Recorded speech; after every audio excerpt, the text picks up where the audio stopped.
Me informan que para la gente que habla inglés para esta siguiente conferencia y que necesita traducción al español, tenemos equipos de traducción simultánea allá en la esquina de la entrada.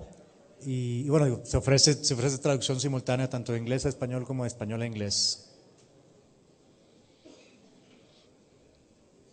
¿Sí lo trae?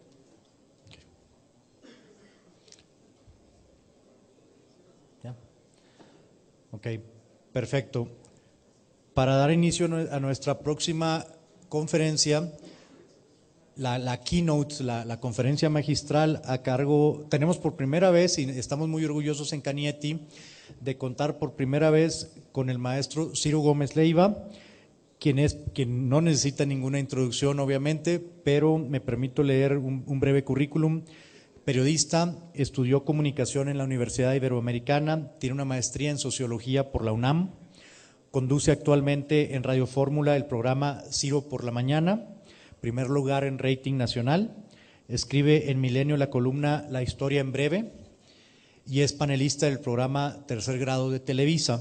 Fundó y dirigió CNI Canal 40 y Milenio Televisión, donde condujo los noticieros estelares. Ha sido reportero de asuntos especiales en los diarios Reforma y El Financiero. Fue también subeditor de la revista Expansión y editor del examen de la situación económica en México de Banamex. Ha ganado 2 veces el Premio Nacional de Periodismo. Su libro Ya vamos llegando a México, sobre el asesinato de Luis Donaldo Colosio, ganó el Premio Rodolfo Walsh de la Feria de Gijón en 1996. Sin más introducción, dejo con ustedes al maestro Ciro Gómez Leiva. Bienvenido. Muchas gracias.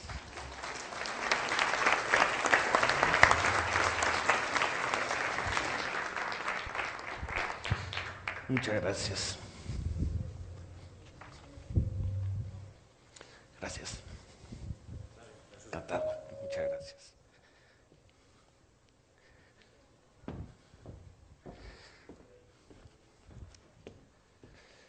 ¿Qué tal? Muy buenos días. Muchísimas gracias. Muchas gracias por la introducción. Muchas gracias a la Canietti por esta invitación. Siempre es un privilegio tener la posibilidad de poder hablar ante un foro de esta naturaleza y especialmente, que es lo que busco o buscamos en este tipo de encuentros, poder tener un intercambio con ustedes. Yo les pediría, ojalá puedan estar participando a lo largo de la charla, no esperar hasta el final para tener un intercambio de preguntas y respuestas. Me interesaría mucho conocer su opinión. Ustedes son especialistas, ustedes son conocedores en varios de los puntos que vamos a repasar el día de hoy. Entonces, ojalá pudiéramos tener su participación. Muchas gracias de nueva cuenta a la Canietti. La plática de hoy, la conferencia de hoy, es después del primer semestre. Este primer semestre que de alguna manera ha sido larguísimo. Este primer semestre que también podemos decir de alguna forma comenzó el 1 de diciembre del 2012 con la llegada del presidente Peña Nieto, con las protestas que se dieron ese día y que tendría un segundo arranque al día siguiente, el 2 de diciembre, cuando se firma el Pacto por México y se da cauce a una serie de acuerdos sobre los cuales muchos de nosotros estuvimos reclamando, pidiendo, empujando a lo largo de años. Decíamos, este es el país del fracaso, este es el país en donde no se llega al acuerdo político, este es el país del no, esta es la generación del fracaso, la generación que ha hecho imposible sacar los acuerdos, sacar las reformas, sacar los cambios que muchos de nosotros estábamos pidiendo desde tiempo atrás.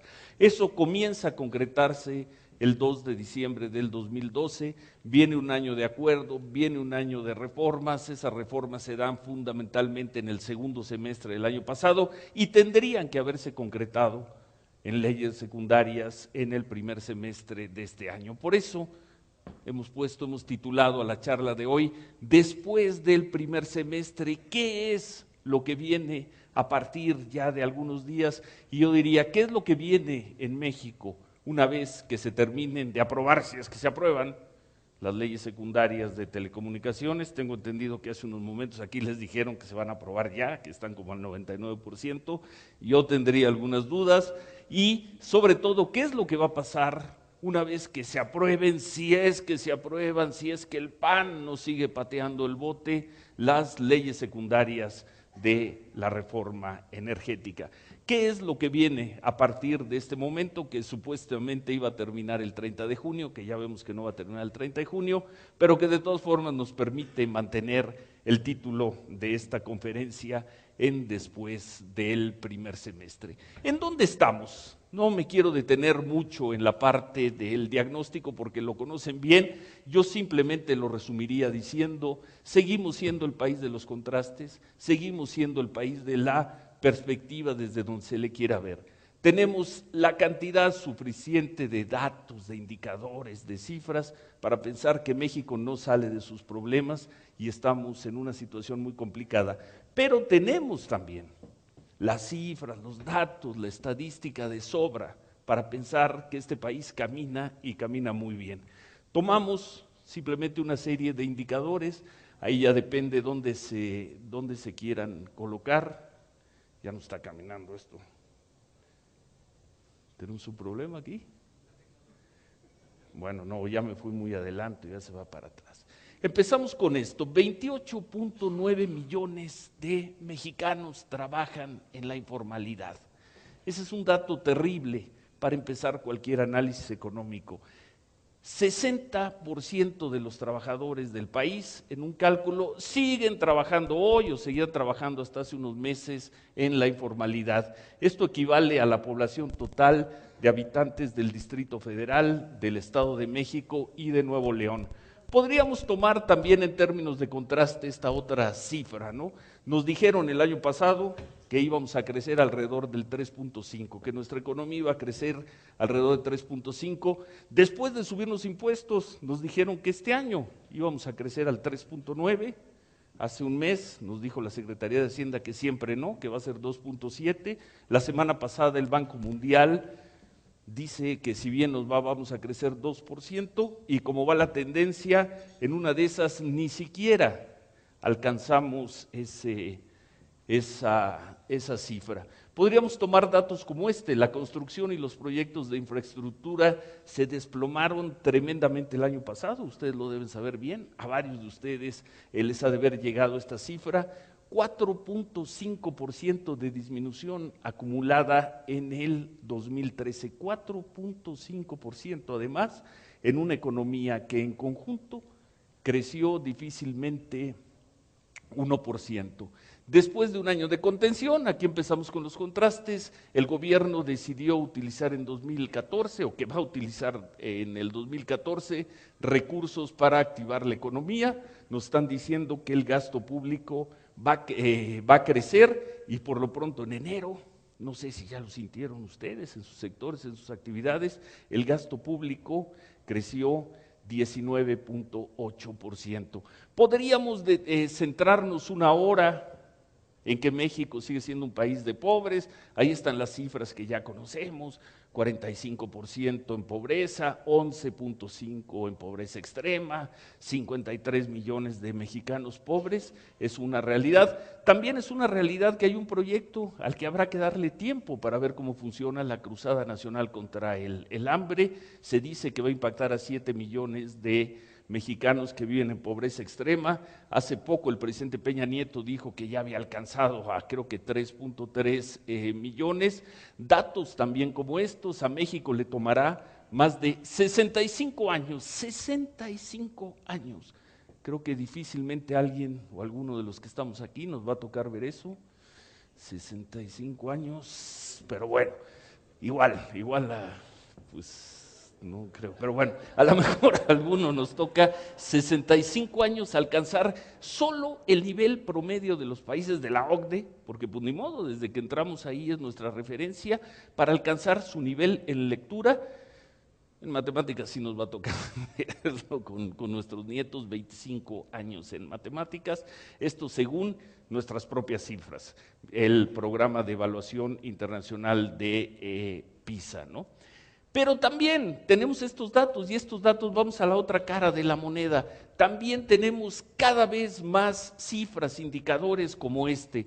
4 universidades mexicanas dentro de las 30 mejores de América Latina son mexicanas.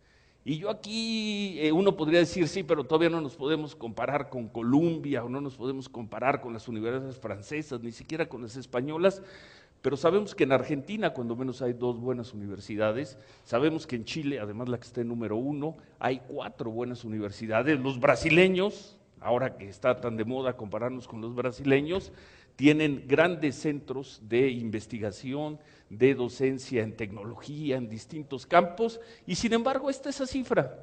El TEC de Monterrey está rankeado hoy como la universidad número 7 en América Latina, con todas sus cosas, con todos sus pendientes, con todas sus penurias, con todos sus problemas. La Universidad Nacional Autónoma de México es 8, y ahí ranquean también el Poli y la Ibero, ¿sí?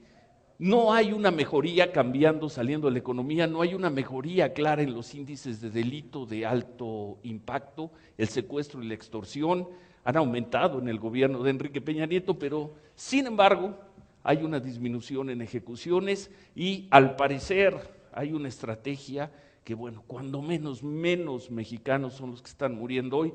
Hay un coordinador antisecuestros, hay una serie de programas que pueden llevar a pensar que vamos a dejar atrás esa noche terrible en términos de inseguridad. Y tenemos además casos que también hay que reconocerlos. No sé, ¿hay alguien aquí de Ciudad Juárez? ¿Hay alguien aquí de Chihuahua? Yo estuve hace 3 años, exactamente hace 3 junios, en Ciudad Juárez, cuando fue la marcha de Javier Sicilia. Fui como reportero, vi el trabajo que estaba haciendo la Policía Federal, vi cómo le empezaban a dar la vuelta al problema. Los vi, no sé si a ustedes, vi a empresarios que traían además el proyecto de renovar Ciudad Juárez, y parece que la larguísima noche de Ciudad Juárez, sin que estén viviendo en un paraíso, sin que hayan resuelto todos sus problemas, pero podríamos pensar que hay algo parecido ya a una historia de éxito en Ciudad Juárez. ¿Es así o no? ¿De acuerdo? ¿Completamente de acuerdo? Qué bueno si no hubiéramos tenido que cambiar el gráfico, pero sí lo es, y ellos lo saben muy bien. Ellos saben lo que era Ciudad Juárez en el 2009, en el 2010 sobre todo, y todavía en parte del 2011. Vamos a ver en estos contrastes, en estas distintas ópticas, qué es lo que pasa en Tamaulipas. Tamaulipas visto ahora como un laboratorio del gobierno de Enrique Peña Nieto en materia de seguridad. No lo podemos tomar en el caso de Michoacán. ¿Tenemos gente de Michoacán aquí? Michoacán, por su geografía, por su composición social, por su tipo de problemática, difícilmente lo que ocurra ahí, lo que tenga éxito ahí, se va a replicar en otros lugares. ¿Por qué? Porque es muy especial, su geografía es muy especial, su composición. Pero Tamaulipas son carreteras federales, Tamaulipas son grandes exportadores, Tamaulipas son puertos, Tamaulipas son comerciantes con muchísimos años, Tamaulipas es frontera, Tamaulipas son centros urbanos. Sí, el gobierno de Enrique Peña Nieto, con el plan que puso en marcha hace 3 semanas, 2 o 3 semanas, bueno, creo que hace 3 semanas, tiene éxito, podríamos estar hablando ahí quizá de un antes y un después del México en términos de seguridad. Yo en lo particular tengo dudas, yo tengo reservas, pero ojalá lo que veamos en Tamaulipas marque el antes y el después. Podríamos seguir y nos podríamos pasar aquí días revisando los pros, los contras, las luces, las sombras del país. Yo quisiera dejarlo ahí simplemente como una introducción, porque lo que viene adelante, lo que vamos a ver, qué es lo que viene para el país político, para el país económico, para el país social, lo podemos ver desde distintas perspectivas. ¿De dónde venimos? Venimos del Pacto para las Reformas. Ese finalmente, en términos del análisis político, es el gran punto.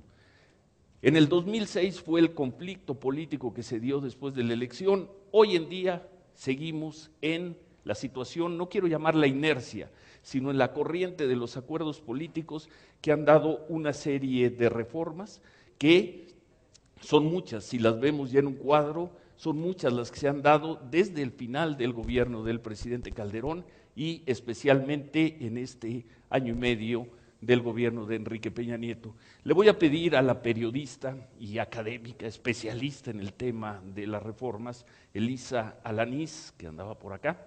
¿Dónde estás, Elisa? Le voy a pedir que brevemente nos hagas un balance de lo que han sido las 9 reformas fundamentales en lo que va de esta administración, aunque la primera de ellas, la reforma laboral, se aprueba en los últimos meses, se aprueba en septiembre, octubre del 2012, en los últimos meses del gobierno de Felipe Calderón, pero ya, digamos, como parte de un gran acuerdo de los partidos políticos. Elisa, buen día. Gracias, Ciro. ¿Qué tal? ¿Cómo están? Qué gusto. Pues hacer un breve recorrido sobre esta vorágine legislativa es muy complicado, pero estábamos preparando y viendo esta parte de las reformas. Me dijo Ciro, da un esquema general de lo que han sido, de lo que serán, y yo marcaría algunos puntos claves de cada una de ellas para no detenernos. Algunas ustedes las conocen mejor, que están dentro de la dinámica. Hay reformas que venimos arrastrando desde Felipe Calderón Hinojosa, algunas de ellas se están implementando en estos momentos. La reforma de Justicia y Seguridad, que debe de concluir en 2015, ya todo el proceso en todos los estados, algunos van mejor que otros, en fin, y la laboral es una de ellas, en donde básicamente el tema es esta flexibilización de formas de contratación que permite una mayor movilidad, y ustedes en sus empresas seguramente lo estarán viendo. En el tema educativo, aquí la reforma la hemos sufrido más los capitalinos con las manifestaciones de sindicatos, de la CENTE, porque ahí les tocan un punto muy, muy importante, que es el tema de evaluación de maestros, y además el tema de las plazas que se tendrán que competir, y no únicamente eso, ahora también no será la normal quien decida quiénes van a ser los docentes en un futuro, sino después de 2 años podrán empezar a concursar cualquier persona con la capacidad para ser docente. Entonces, en la educativa sería el punto clave. En la hacendaria y fiscal, ¿qué les puedo decir? Seguramente ya sintieron cuál es el punto medular de esta reforma, en donde pues apostó el gobierno a no gravar el consumo y sí a los cautivos de siempre, a quienes pagamos impuestos. Se ha sentido muy fuerte, ha habido una gran crítica también por parte de académicos y de la oposición, diciendo es parte de lo que ha mantenido en esta, lo que no llaman recesión, pero tampoco avance de la economía en nuestro país, y que tiene que ver con este punto, ¿no? En donde se apuesta a que el gobierno maneje este capital a través de los recursos y no las empresas privadas, que pueden ser en algún momento mucho más dinámicas y que sin duda al contribuyente, al ciudadano en la cotidianidad ya nos ha pegado y pagamos muchos más impuestos este año. Dicen que valdría la pena transformarla. En la financiera, como en muchas otras que se han dado en estas 9 reformas, lo clave es el fortalecimiento de las instituciones. Hay ahora muchos organismos autónomos, no solo en este tema de la financiera, sino en otras, de la de telecomunicaciones, por ejemplo, en la de competencias, se le dan autonomía a estos órganos reguladores y que sean también los decisivos para mover. Este es el caso, por ejemplo, de Conducef, en donde pues, se pretende poder cobijar a todos los usuarios de servicios financieros. En la de telecomunicaciones la han vivido, la han gozado, la han sufrido, y se ha dividido también mucho la opinión en relación a la ley, que como ustedes saben pues ya se pospone, y también con ello decisiones importantes de inversión y de decisiones que tendría que estar tomando el IFETEL, en donde todavía no tenemos quiénes serán los próximos concesionarios de esta tercera y cuarta cadena de televisión, que puede ser uno solo. Es básicamente la clave de la reforma en telecomunicaciones, esta apertura y esta apuesta hacia una mayor competencia, y que, bueno, veremos cómo se va a ir dando. Comentaba hace un momento de este tema de si había o no ya consenso para las leyes que van a regular la reforma. Por ahí Javier Lozano te comentaba, Ciro, de 5 pequeños puntos que estaban dentro del PAN discutiéndose y que eran ahí la discordia total. Ahora vamos a entrar ahí. Cinco pequeños puntos en el PAN. Claro, ahí están Javier Corral y Javier Lozano. Entonces, hay puntos divididos sobre esta ley. Pero bueno, básicamente y el IFETEL, que se convierte en el gran órgano regulador y también de competencia en el ámbito de telecomunicaciones, radio y televisión, como ustedes saben. En el tema de la energética, veremos también cómo queda la ley. Aquí es la apertura hacia la inversión privada, la que va a formar parte de esta nueva dinámica, en donde hay grandes apuestas del gobierno federal, algunas a largo plazo y que quizá no les tocará, ¿no?, en los temas de exploración y explotación de aguas profundas, pero otras en donde podremos ver los resultados inmediatos, según comenta el propio gobierno, que es el tema del gas Shell, por ejemplo, y ahí sí, dicen, van a poder bajar ya las cuotas de luz, de energéticos, también de fertilizantes, y eso lo vamos a sentir de manera inmediata, en donde también, bueno, hay muchos retos y lo veremos. En la electoral y en la política, el gran cambio es decirle a los gobernadores, a ver, ustedes no necesariamente van a organizar las elecciones porque no se veía esta división de poderes que se ve a nivel federal, y entonces se forma el INE, que puede tener esta facultad de atracción de las elecciones locales, y también va a nombrar a los consejeros de los estados. Entonces, es una nueva facultad, amplia facultad de este nuevo instituto, y básicamente sería lo más relevante en el tema, y otros como las candidaturas independientes que realmente tienen muchos Hoy candados. de nueva cuenta, hoy, y para ver lo que viene un poco más adelante con nuestros políticos, en unos momentos, bueno, ya mero, a las 11 de la mañana, inicia un periodo extraordinario para corregir puntos de la reforma política electoral que se aprobaron hace 3 semanas. 3 semanas. Hace 4 semanas. Entonces ya teníamos ley, ya teníamos la regulación de esta reforma, pero recordarán este escándalo, por ejemplo, de los magistrados, si tenían la pensión vitalicia, la cantidad de dineral que van a recibir. Entonces dijeron, no lo vamos a recibir, pero ahora lo que van a hacer es aplicarlo en las leyes para que quede muy claro, porque la crítica ha sido tremenda, ¿no? En el tema ya de transparencia y competencia económica, ahí nuevamente el tema de los sindicatos está presente, como en la educativa, porque en la de transparencia entran también ya como sujetos obligados los partidos políticos y los sindicatos, y en competencia se crea este órgano autónomo, la COFECO pasa a ser COFECE. Entonces, bueno, la apuesta son no monopolios y transparencia para sindicatos, partidos políticos, a grandes rasgos. A ver si se logra esto. Son 9 entonces, gracias Elisa, 9, pero concentrándonos en, digamos, en las que vienen para el segundo semestre, lo que viene para los próximos días, yo quisiera aquí formularles una serie de preguntas y dudas sobre las leyes en telecomunicaciones. ¿Se va a dar verdaderamente la competencia en telefonía y en internet? Esa es la promesa del gobierno, eso es lo que nos han dicho, para eso supuestamente se hizo esta reforma, para eso se están trabajando las leyes, para eso se están buscando los acuerdos. Yo dejo una primera duda, ¿va a haber verdaderamente competencia en telefonía y en internet en México a partir de qué les gusta? ¿Del fin de año? ¿Del próximo año? ¿De los próximos 2 años? ¿O simplemente va a haber una adecuación del marco normativo para mantener a los mismos actores, fundamentalmente a los mismos actores fragmentados? ¿O de nueva cuenta se va a dar una organización para que sean pocos los que puedan competir en telefonía y en internet? ¿En verdad vamos a tener mejores servicios de telecomunicaciones para 118 millones de mexicanos? Vamos a ser duros en el análisis, vamos a quitar a los mexicanos que por cuestiones de pobreza no van a tener acceso siquiera a la electricidad. ¿Vamos a tener mejores servicios para 80 millones de mexicanos? ¿La reforma va a marcar un antes y un después?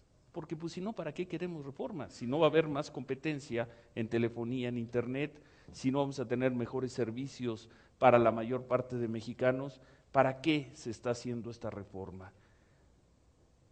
¿Se va a dar la contención de los actores preponderantes? Yo aquí quisiera hacerles la primera pregunta. Hay dos actores preponderantes, por lo pronto, ya los determinó el Instituto Federal de Telecomunicaciones, ustedes lo saben muy bien. Hay una presión para que además a Televisa se le considere actor preponderante en la televisión de paga. ¿Ustedes ven en el nuevo marco normativo realmente la contención de estos actores preponderantes? Me gustaría escuchar un punto de vista. Uno. Lo que la Cámara ha propuesto es de que la ley diga impondrá, o sea, que haya la obligación de poner esas condiciones y que no sea una posibilidad de... Le van a pasar el micrófono, sí.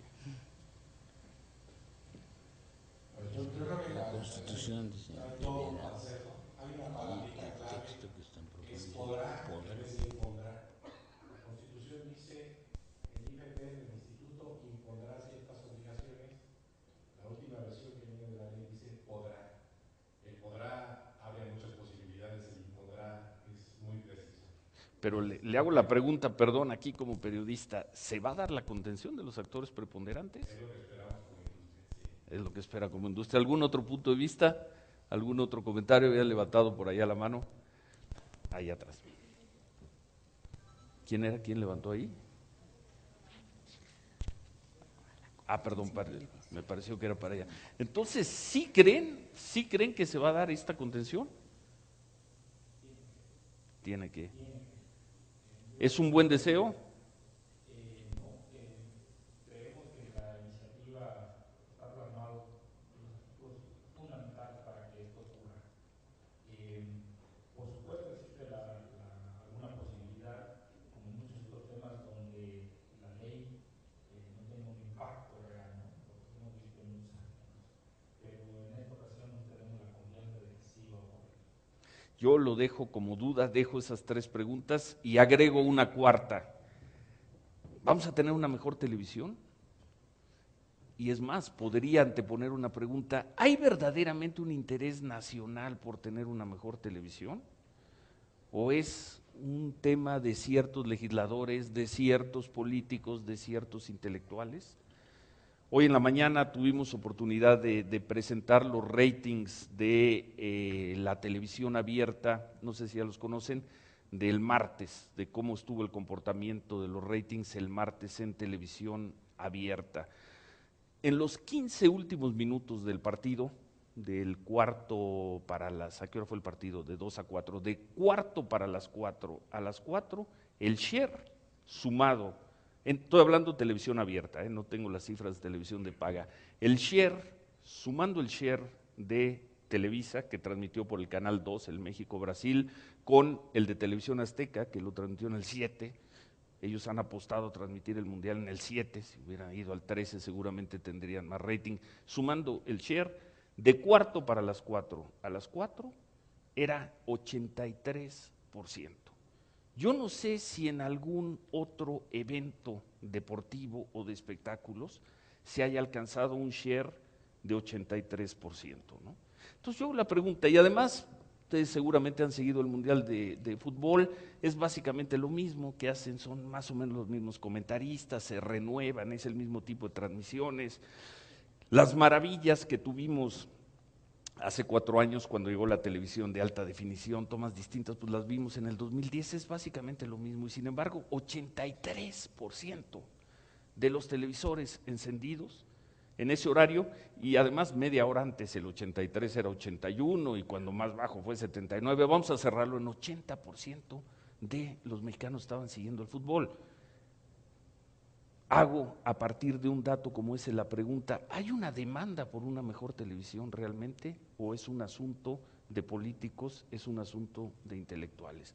Y sin embargo, ustedes han visto, ustedes están en el sector, cómo polariza este tema. Verdadera competencia en telefonía en internet, mejores servicios para la gran parte de los mexicanos, contención de actores preponderantes, una mejor televisión. Yo lo dejo simplemente como dudas una vez que se aprueben, si es que se aprueban finalmente las leyes de telecomunicaciones. Viene la otra gran reforma, la reforma energética. Yo pregunto, ¿realmente vamos a vivir el fin del monopolio estatal? Sabemos que se va a mantener Pemex, sabemos que Pemex va a ser la empresa preponderante o dominante, pero sabemos también que al menos el espíritu de la reforma que se aprobó el 12 de diciembre, y dicen que es el espíritu también de las leyes secundarias, marca la mayor cantidad de competencia posible, la mayor cantidad de inversión posible, nacional o extranjera.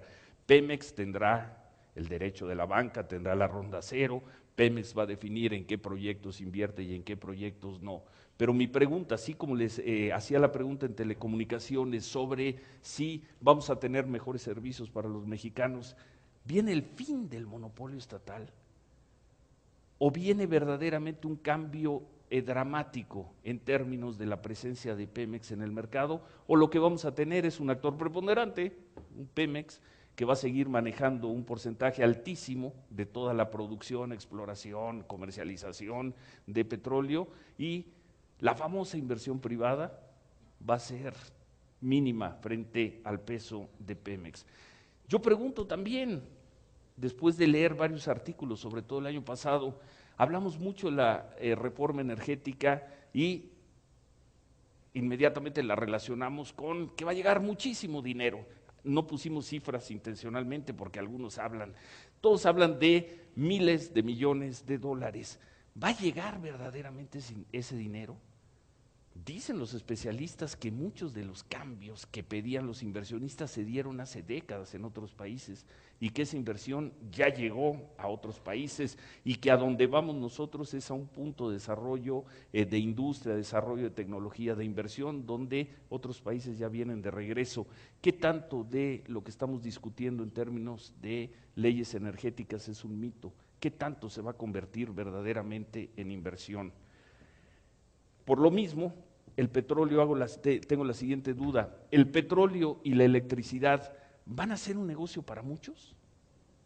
Cuando digo negocio, estoy hablando un espacio económico, productivo, de empleo, de competencia para muchos, o vamos a tener al monopolio, que por supuesto genera muchos empleos y genera mucha riqueza, y a unas cuantas empresas solipsistas que van a estar trabajando para ellos, que no van a tener reglas ni una normatividad para reinvertir en México. ¿Qué es lo que va a pasar con todo ese gran dinero que llega a México, si es que llega, ¿no? ¿Va a ser un negocio para muchos o simplemente se van a mover ligeramente al alza las cifras macroeconómicas? Y lo último, ¿habrá verdaderamente más energía y más barata en el país? Yo recuerdo el secretario Martens, que fue el primer secretario de energía del gobierno de Fox, tenía una frase que era muy ilustrativa, nos los dijo en un desayuno, pues él tomó el cargo en el 2001, de haber sido en el 2001, hace 13 años, ponía un mapa de la República y se encendían unos foquitos en la computadora y decía, es que México es un país medio apagado. No sé si ustedes han viajado últimamente, han estado en una ciudad como Chicago, por ejemplo, y llegan a la Ciudad de México, salen del avión y dicen, bueno, aquí no han prendido las luces, ¿no? Y estamos comparado con la Ciudad de México, comparado con la Avenida Insurgentes, ese país medio apagado, ese país con grandes problemas todavía para suministrar energía en tantos lugares. ¿Verdaderamente estas reformas nos van a traer más energía? No solo gasolina, nos van a traer más electricidad. Y la otra pregunta, compromiso del gobierno Peña Nieto, reiterada por el secretario Videgaray, reiterada por el director de Pemex, Lozoya, por el secretario Pedro Joaquín, el secretario de Energía, ¿vamos a tener energía más barata? Dejo esas 4 dudas, ¿no? Si esas respuestas no se convierten en afirmativas, de nueva cuenta no estaremos ante un gran mito. Fin al monopolio estatal, inversión en montos verdaderamente sustantivos, petróleo y electricidad como una actividad para muchos y energía más energía y energía más barata. Y agregamos un último punto y lo dejo como duda, verdaderamente la administración del presidente Peña Nieto hizo ya los ejercicios, los cálculos económicos, financieros, demográficos, sociológicos, políticos, para que en el momento que se empiece a aplicar la reforma energética no se convierta en el atenco de este gobierno. Desde ahora Ya hay grupos que están diciendo, por mis tierras no va a pasar un solo tubo, no va a pasar un gasoducto, no va a pasar un oleoducto. Ya por ahí se va a introducir en alguna de las muchas leyes el espíritu de que se tiene que pagar lo justo por cada tierra cuando venga el momento de la expropiación. ¿Cuál es el precio justo? El desafío político para poder no solo traer el dinero, sino poderlo aplicar y en algunos momentos poder pasar por donde se tenga que pasar, es decir, pasar por tierras que probablemente los propietarios no quieran vender. Lo dejo también como un quinto punto, como una gran duda ante el tema de las leyes energéticas. Entonces, ¿hacia dónde vamos con esto? Vamos al Mexican Moment, como nos decían a principios del año pasado, o vamos, yo no diría que al fracaso. Yo creo que ha habido un gran avance con las reformas, pero sí tengo la duda de que vayamos de nueva cuenta a la nada, que estemos dando vueltas en círculo. Hay por ahí versiones que dicen que lo que los mexicanos decidan en los próximos meses definirá el futuro económico de México para los siguientes años, puede que incluso para las próximas décadas. Esto lo dice y lo repite el secretario Luis Videgaray, veremos si es cierto, aunque también hay muchos mexicanos que dicen esto. A mí en lo personal, eso del Mexican Moment nunca me gustó, porque un momento es algo efímero, que va y viene. A mí me gusta la transformación de un país que cambia y que cambia para bien. Vamos al Mexican Moment o vamos a la nada. Estas son palabras del director del grupo financiero, del último grupo financiero completamente mexicano, de los importantes, de los bancos grandes. Son palabras de Alejandro Valenzuela de Banorte. ¿A dónde vamos en el segundo semestre? Viene la otra parte, la parte política. Creo que terminó o está terminando. Estamos viviendo ya los estertores del México de los acuerdos, este México, y lo vamos a recordar, y aquí sí creo, y ojalá sea para bien, como generación lo recordaremos, espero, como un gran momento de la política mexicana, el periodo que se dio del 1, o si quieren del 2 de diciembre, cuando se firma el Pacto por México, el 2 de diciembre del 2012, hasta estos días, puede ser el momento en que verdaderamente se transformaron las bases para no construir un nuevo país, es un lugar común, pero sí para, como dice el presidente Peña Nieto, mover a México, crear una nueva dinámica, una nueva lógica de entendimiento. Eso ya terminó. En el momento en que el último legislador del PAN levante la mano y apruebe las leyes energéticas, en los últimos días de junio, en julio, en agosto o en septiembre, en ese momento se acabó el México de los acuerdos, porque la siguiente estación, y es la dinámica de la política, son las elecciones federales del próximo año, federales y estatales, y entonces todo mundo va a querer ganar y todo mundo va a querer disminuir y lastimar al adversario. El próximo año, nada más, vamos rápido, hay, aparte de elecciones para diputados federales, hay elecciones en 16 estados, en 9 de ellos, y además vean algunos de esos estados, Nuevo León, Michoacán, Guerrero, hay elecciones para gobernadores, se van a elegir 639 diputados locales, y además, como si faltara un poco de dramatismo y pasión, casi 1000 presidencias municipales. Entonces tenemos elecciones federales, elecciones en 16 estados. En 9 de esos 16, además de presidentes municipales y diputados locales, se va a elegir gobernador. 639 diputaciones locales en juego y digamos que 1000 presidencias municipales más las delegaciones del Distrito Federal. ¿Cómo llega o cómo vería al gobierno y al PRI frente a ese proceso? Para ellos es muy importante porque es la oportunidad de ganar para el PRI gobierno, la primera elección intermedia desde 1991. Me refiero a elección intermedia a la que se da, a la que no va acompañada de una elección presidencial. La última vez que el PRI, y aquí ya entramos en un plano más histórico, la última vez que el PRI ganó claramente una elección intermedia fue hace, ayúdenme alguien, 91, 23 años. Hace 23 años que el PRI no gana una elección intermedia, la ganó el PRI de Carlos Salinas de Gortari. El PRI de Ernesto Zedillo No lo pudo hacer en el 97 y perdió por primera vez la mayoría en el Congreso. Y después los gobiernos, la presidencia de la República, aunque no con el PRI, perdió terriblemente la elección intermedia del 2003, el PAN de Fox, y el PAN de Calderón la perdió en el 2009.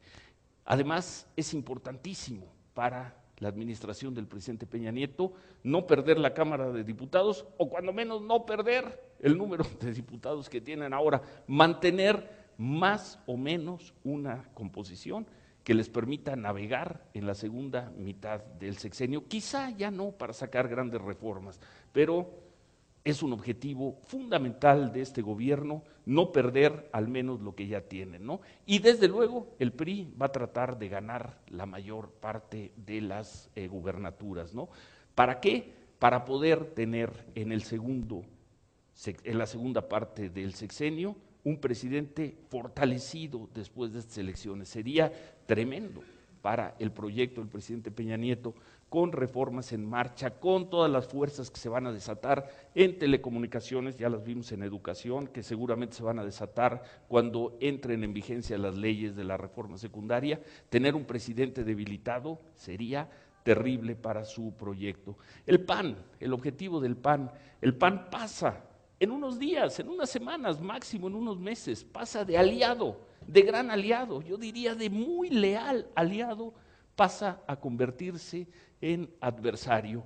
El PAN trae el objetivo, y para ellos es una obsesión, de mejorar las pobres votaciones que tuvieron en las elecciones intermedias de 2009 y la que tuvieron en el 2012, y lo dicen en entrevistas, nos los han dicho a nosotros y lo dicen también en el café, van por Baja California Sur, que la tienen, van por Sonora, que lo tienen, van a tratar de recuperar Querétaro, difícil, pero ellos dicen que tienen posibilidad.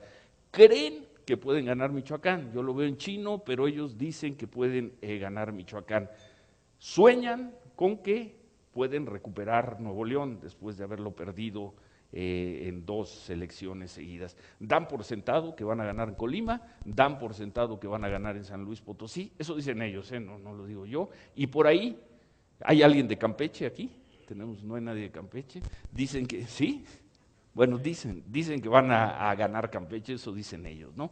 Y fundamentalmente quieren acreditarse para la segunda mitad del gobierno, acreditarse incontrovertiblemente como la gran fuerza opositora, que al inicio de este gobierno no lo eran.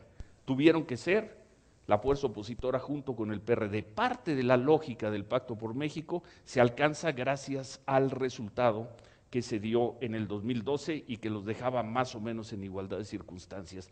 Y desde luego, después del triunfo de Madero, después de que ven que la economía está bajando, de que ya no ven tan fuerte al presidente Peña Nieto, los panistas, y aquí debe haber varios panistas, no les voy a preguntar si son panistas, no vamos a preguntar, pero hoy empiezan a pensar algo en lo que no pensaban en el 2011 cuando estaban en la presidencia y no pensaban hace un año. Ellos quieren volver a creer que pueden ganar la presidencia de la República. Para el PRD la cosa está todavía un poquito más drástica. El PRD se juega la vida a partir del 2015, es un punto de vista mío. Me tocó como periodista ver la elección del 88, el nacimiento del PRD, seguir toda la historia del PRD, y el PRD se juega la vida a partir del próximo año. No estoy exagerando, se juegan la vida. Primero tienen que librar la elección de presidente nacional, que se va a dar en los próximos meses, y después aparece Morena, ¿no?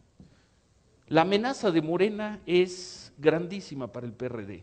El PRD puede ser un partido que saca negociaciones, un partido que puede hacer política, un partido que tiene una gran experiencia legislativa, pero es un partido que no gana votos o que no gana una gran cantidad de votos en los últimos años, si no es con Andrés Manuel López Obrador. Ahora que estamos en el Mundial, hagamos una analogía futbolística, nada más que su goleador, el que metía los goles, ya no juega con ellos, y no solo no juega con ellos, juega en el equipo al que van a enfrentar en la próxima ronda, y no solo lo van a enfrentar en la próxima ronda, sino lo que más quiere ese jugador es meterle 7 goles. a ese equipo que no sabemos si lo dejó ir o no le dio contrato o ya no los aguantaba, ¿no? El PRD va a tratar a toda costa de mantener el Distrito Federal, y ya que estamos también en tiempo mundial, yo aquí juego una apuesta impensable que el PRD se va a llevar las 16 delegaciones el próximo año, ¿eh? Hay delegaciones donde la fuerza de López Obrador y de los grupos de López Obrador son mucho más fuertes, Iztapalapa, por ejemplo. Entonces, no descartemos un Distrito Federal a partir del segundo semestre del próximo año, gobernado por López Obrador a partir de Morena. Y desde luego, cuando digo se juega la vida, van a evitar disolverse al punto de volver a depender de López Obrador para la elección del 2018. Prácticamente los mismos puntos, pero en las antípodas serían los de Morena. Morena se juega el futuro, no la vida. Esa es la gran diferencia a partir del 2015. Va a tratar de acercarse en votos al PRD y creo que lo va a lograr. La izquierda PRD en las elecciones intermedias 2003-2009, su votación ha estado alrededor del 20%, un poquito abajo, 19-18%. Yo creo que esa votación, cuando menos una tercera parte se la va a llevar Morena, si no es que más, cuando menos 6, 7, 8 o 9, si no es que 10% de esa votación puede ser para Morena en menos de un año, porque la elección va a ser el primer domingo de junio. Van a querer entrar al Distrito Federal, punta de lanza, y además la visibilidad, la fuerza, los recursos que da el Distrito Federal, y creo que lo van a conseguir. Y desde luego, el gran objetivo, triunfando, imponiéndose o cuando menos colocándose en igualdad de circunstancias que el PRD en el 2015, Andrés Manuel López Obrador va a tener 3 años, 2 y medio, pues, 2 años, pues, porque luego empiezan la selección de candidatos, va a tener 2 años completitos para acreditarse como, por tercera vez, como el candidato de las izquierdas y colocar al PRD ante la disyuntiva de que o va de rémora de Andrés Manuel López Obrador o Andrés Manuel López Obrador los puede borrar, ¿no? Llegamos así al final y sintetizando todo lo que hemos hablado en esta charla. Entonces, los objetivos, ¿qué es lo que viene para después, cuando comience el próximo semestre, dentro de unos días, para el PRI? Que no sea derrotado en el 2015, que el presidente salga fortalecido para seguir gobernando, para seguir tomando las decisiones, para seguir siendo el líder indiscutible de su grupo y de la política mexicana que soy, y también para tener la fuerza de conducir el proceso sucesorio, ¿no? Del cual todavía no se habla, pero después de la elección del próximo año se hablará muchísimo, y desde luego el presidente Peña Nieto le gustaría, cuando menos, como se decía antes, y aquí sí algunos lo recordaremos, para ser al menos el fiel de la balanza en la selección del próximo candidato, que como pintan hoy las cosas, el segundo semestre, después del segundo semestre o a partir del próximo año, el PRI parece tener 2 candidatos muy fuertes, que no sé en qué momento van a empezar a ser 2 antagonistas muy fuertes entre ellos, los secretarios de Gobernación y los secretarios de Hacienda. Uno llega con un problema no resuelto en términos de seguridad, otro llega con una economía estancada, pero como imagen, como figura, los 2 siguen estando muy fuertes. El PAN hacia el futuro, el PAN tomar vuelo en 2015, el PAN necesita tomar ese vuelo, ¿para qué? Para controlar el sexenio en la segunda mitad, como de alguna manera lo ha hecho ahora. No tiene la mayoría ni la va a tener, pero los puntos importantes, salvo la reforma fiscal, las decisiones, las reformas, las votaciones importantes, tienen que pasar por el PAN, y eso lo van a buscar, proyectarse como contendiente para el 2018, a pesar de que, con todo respeto para los poblanos, ¿tenemos poblanos? Poblano, ¿a poco no hay ningún poblano? ¿No? ¿Nadie? Bueno, por ahí hay algún poblano. Con todo y que, pese a lo que dicen algunos periodistas, yo no veo un candidato fuerte, un precandidato fuerte del PAN. Dicen que Rafael Moreno Valle. ¿Dónde está nuestro amigo poblano? ¿Quién levantó la mano? Dicen algunos, yo no estoy seguro. Otros dicen que Gustavo Madero. No lo veo contra Osorio, no lo veo contra López Obrador, pero en fin, vamos a ver cómo vienen las cosas. Y la probabilidad también, y esto no lo descarten, de si crece Morena, si Morena se fortalece, el PAN buscaría llevar o ir a una alianza electoral después del 2015 y quizá desde el 2015 llevando al PRD como un aliado subordinado, como lo llevó en Puebla, como lo llevó en Sinaloa, como lo llevó en Baja California. Para eso el PAN necesita tomar vuelo. El PRD, lo decíamos, pues no desvanecerse, posibilidad de seguir haciendo alianzas en Congreso y elecciones, pero si Morena los aplasta o si Morena se pone a la altura de ellos, pues la alianza con el PRD no va a ser mucho más que la alianza hoy con el Partido Verde o con el PT o etcétera, y desde luego seguir haciendo alianzas en las elecciones y para ellos fundamental tener un candidato propio en el 2018. Increíble, el partido que tuvo 15 millones de votos en el 2006, 16 millones de votos en el 2012, probablemente no tenga un candidato propio para el 2018. Mancera, no sé, chilangos ya vemos aquí, ¿no? Varios. Bueno, pero no veo a nadie muy entusiasta con Mancera. A Marcelo Ebrard se han dedicado a debilitarlo, ¿no? Yo creo que era un activo, un gran activo cuando terminó el gobierno del Distrito Federal. Todo el mundo se ha dedicado a debilitarlo. Yo creo que él mismo no ha hecho un gran trabajo por su causa, pero el PRD probablemente ni siquiera pueda tener un candidato propio en el 2018. Que irrumpa Morena, ni modo. Para quienes no están con López Obrador, no simpatizan con López Obrador, hay que aprenderse esas siglas, porque se va a hablar mucho a partir de las campañas del próximo año. Morena, su gran objetivo en este momento será ser la primera fuerza de izquierda del país y gobernar el Distrito Federal en el 2018. Yo creo que van a ganar delegaciones en el 15 y si hacen bien las cosas, y si el PRD las hace mal, pueden gobernar el Distrito Federal en el 2018 y desde luego tener ellos al candidato de las izquierdas. El candidato va a ser de Morena y trae el apoyo del PRD, no al revés, nunca al revés. López Obrador puede ser el candidato de Morena y jalar al PRD, nunca será al revés, ¿no? ¿Qué viene para el segundo semestre? Fundamental para que todo esto se vaya concretando, para que venga, no el Mexican Moment, para que venga un despunte del país y no nos quedemos en la nada, que tenga éxito el modelo de seguridad. Son demasiados años. Hemos estado entrevistando en estos días en el programa a los promotores, organizadores de aquella gran marcha, probablemente alguno de ustedes participó, la del 27 de junio de 2004, la marcha de blanco contra la violencia, y el común denominador de todos ellos es sí se lograron cosas, sí se lograron leyes, sí se crearon organizaciones, sí hay una mayor conciencia ciudadana, pero las cifras en secuestros son más altas. En el 2004, los que fuimos a protestar ahí, no protestábamos contra la extorsión, y ahora la extorsión es un flagelo en muchísimos lugares del país.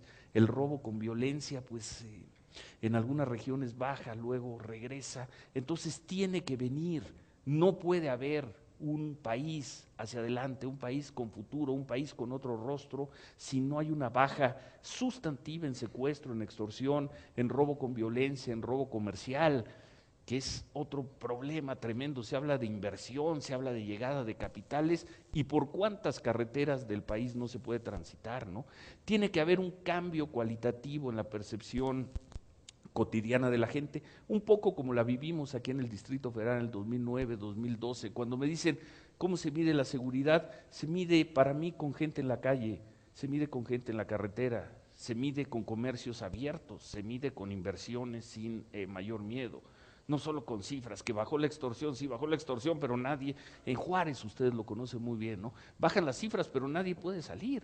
Yo recuerdo aquella noche un jueves, viernes de 2011 en Ciudad Juárez, terminó el evento, mandamos nuestros trabajos y a las 10 de la noche, éramos 15, 20 periodistas, queríamos ir a cenar, no estaba abierto, nada, no había nada.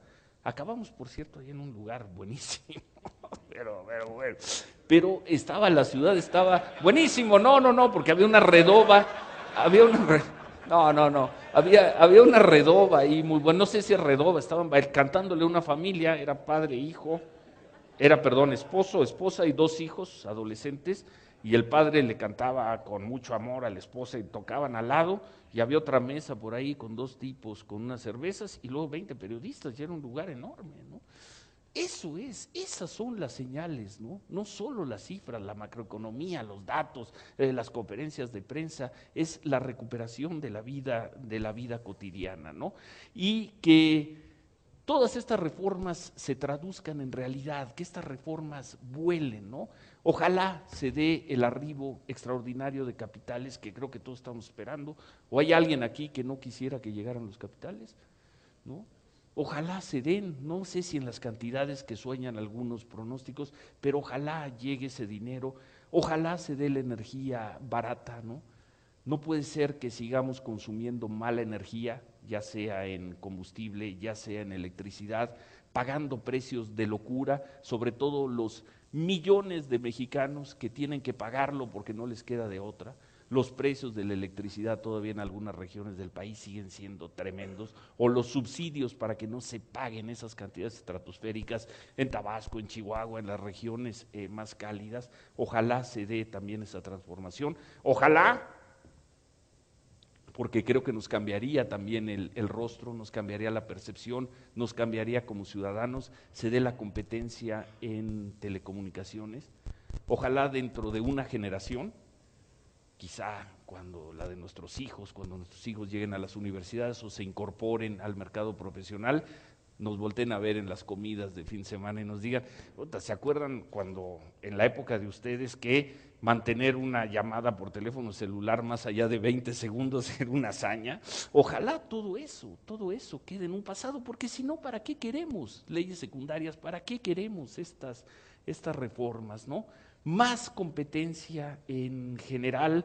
No somos un país, no somos una cultura desde los aztecas y desde antes de los aztecas y los españoles que nos conquistaron y la cultura medieval y la independencia y en la época de las reformas y en la época del porfirismo y en el triunfo de la revolución.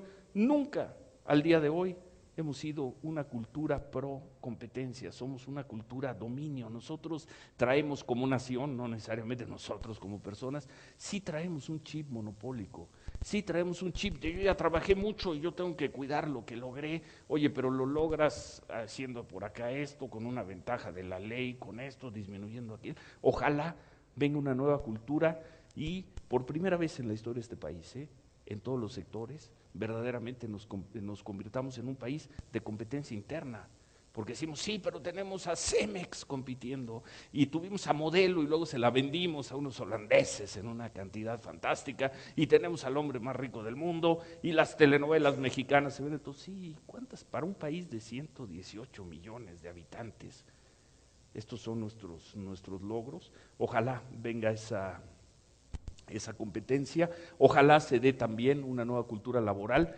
No sé ustedes en sus empresas, negocios, centros de trabajo, yo todavía no la veo, y la reforma laboral ya va a cumplir 2 años, creo que en septiembre, en octubre cumple 2 años, ni veo la flexibilidad, ni veo las mejores condiciones para contratar o para remover y despedir gente, no las acabo de ver. Ojalá irrumpa, ojalá se consiga, porque esto será bueno, espero, para todos, un crecimiento económico del orden, no del 5%, como dice Luis Videgaray, ojalá sea del 4%, y ojalá que por fin emerja el milagro mexicano, que haya un éxito en el combate a la pobreza, que ocurra algo verdaderamente en educación primaria. Ya vemos que en educación superior, para quien puede pagar una universidad privada o para quien logra entrar a las mejores facultades de la UNAM o del Politécnico, tenemos nivel, pero ojalá se dé ese cambio en educación, que venga verdaderamente la gran revolución en productividad, que se dé también, y de esto hablamos muy poco y no nos gusta hablar, la nueva cultura empresarial, ¿no? Nos pasamos la vida criticando a los gobiernos, ¿y cómo estamos en las empresas? ¿Y dónde está la imaginación para hacer negocios en las empresas? En la mayor parte de las empresas mexicanas hay muchísimas historias de éxito, las conocemos, ¿no? Pero ¿cuándo va a venir verdaderamente la revolución empresarial en México? Yo no la he visto, En 25, 30 años trabajando no la he visto. Hemos visto casos de éxitos, hemos visto pequeñas empresas con modelos muy exitosos, o empresas medianas, o empresas grandes, pero ¿quién habla de la revolución empresarial mexicana? Como generación, una nueva cultura que lo mismo la sientas en Michoacán, que en la Ciudad de México, que en Veracruz, que en Sonora, que en Tamaulipas, tiene que darse también.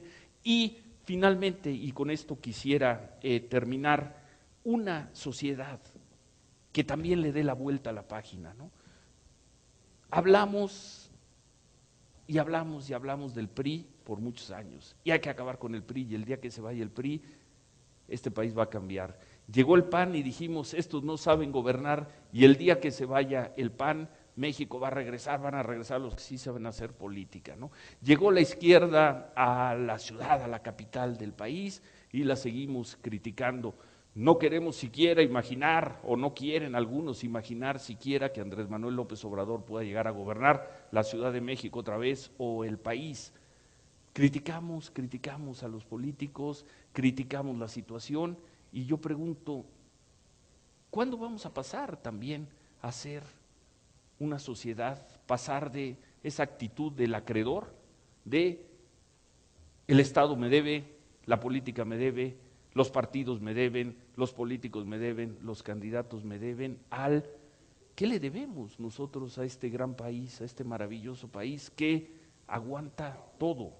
Ha aguantado a esta generación de políticos, ha aguantado la falta de competencia, la falta de productividad, ha sabido mal que bien arreglársela con sus pobres, no tiene una generación empresarial admirada en el mundo como generación, pero eso sí, somos los más demandantes, somos los acreedores siempre de algo, ojalá parte de lo que venga después del segundo semestre, producto de la llegada de los capitales, de las nuevas leyes, de un nuevo espíritu, de una nueva inercia, traiga también a una ciudadanía mucho más activa donde debe ser. Una ciudadanía activa no es ir a los mítines del PAN y gritar, bueno, está bien, pueden ir a eso. Una ciudadanía más activa en la generación de cultura, en la generación de riqueza, en la generación de oportunidades, en la generación de productos, en la generación de tecnología, en la generación de patentes. ¿Hay alguien aquí especializado en patentes?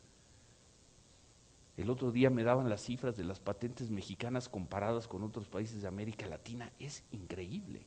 Y eso es culpa de López Obrador. Eso es culpa de los legisladores del PAN. Eso fue culpa de Calderón, no es culpa de Zedillo. O se la cargamos todavía algunos a Salinas, ¿no? ¿Dónde está la sociedad? ¿Dónde estamos nosotros ante este momento de México? Yo creo que se está dando una conjunción, como dicen algunos, los astros se están conjuntando para que generacionalmente este país pueda marcar un antes y un después. Ojalá se aproveche esa oportunidad. Sería no solo una tristeza, sería dramático si la dejamos ir. No se habían dado estas condiciones para el acuerdo político, no se había dado este movimiento de normas y de leyes para cambiarle el rostro a un país, y creo que no teníamos el ánimo, aunque estemos tristes por ahí, preocupados, enojados con algunas cosas, aunque nos pese pagar ahora mucho más impuestos, este ánimo, el ánimo que se respira hoy a lo largo del país, no es el que traíamos hace 3 años, no es el que traíamos hace 6 y no es el que traíamos hace 9. Las cosas están dadas, las cosas están ahí, vamos a entrar. Termino con el Mundial de Fútbol, la pelota está ahí, está en el área, vamos a patearla, pero vamos a patearla también nosotros, no hay que esperar a que venga el senador Gamboa y la patee, o que aparezca Manlio Fabio Beltrones con o sin bigotes a meter el gol, porque nosotros no lo vamos a meter, o que Javier Lozano le gane la discusión a Javier Corral para que tengamos buenas telecomunicaciones. Hay que llegar, hay que patear esa pelota, hay que meterla, y ustedes como gente de las telecomunicaciones van a tener muchísimo que ver con lo que venga después del primer semestre. Muchísimas gracias, muchas gracias.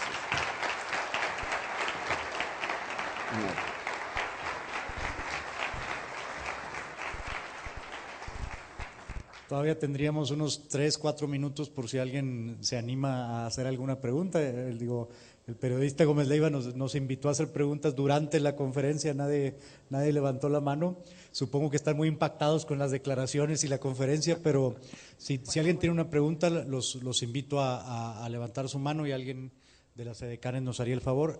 Ahí está, por favor, identificar.